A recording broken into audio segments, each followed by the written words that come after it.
Такое неправильное, необоснованное ценообразование, типа ссылаются эти авиакомпании на такое модное словосочетание динамичное образование цен. Мы вам, Каир Абуталибович, многократно давали со сравнительной характеристикой цены, где 3 раза даже дольше расстояние, однако цены ниже, чем Дагестан. Такое же необоснованное ценообразование. Валюта падает. Цены, бензин не подорожал у железнодорожного транспорта. Они тоже вдогонку подняли цены с авиакомпаниями. Лето – это время, когда социально незащищенные слои населения могут себе позволить выехать. Это многодетные семьи, это ученики, это учителя. Скажите, пожалуйста, им не суждено вообще отдыхать?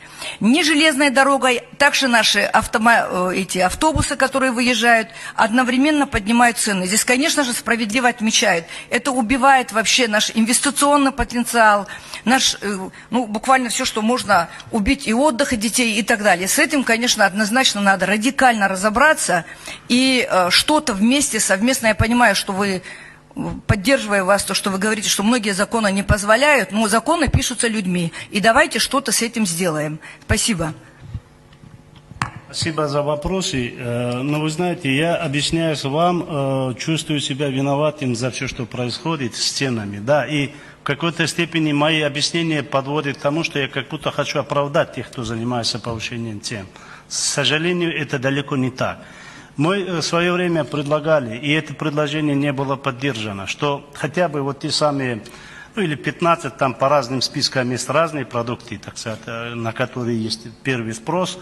По ним предполагали все-таки даже в развитых рыночных странах, как в той же Германии, в какой-то степени, как по лекарственным препаратам, установить определенные пределы. Но всего этого нет. Я вот как раз таки, опережая ваши вопросы, я говорил, что покажите мне закон, с которым нам можно вмешиваться в этот процесс. Покажите нам норму права, в соответствии с которой антимонопольный орган имеет на рынке, где... Нет доказательств.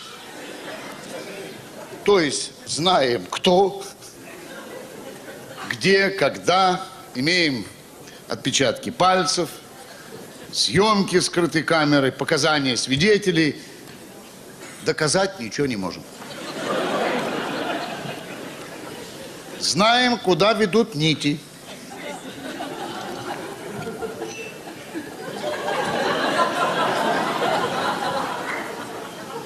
И знаем, кому.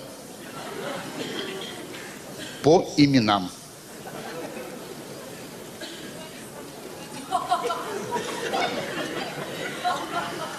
Вы их тоже всех хорошо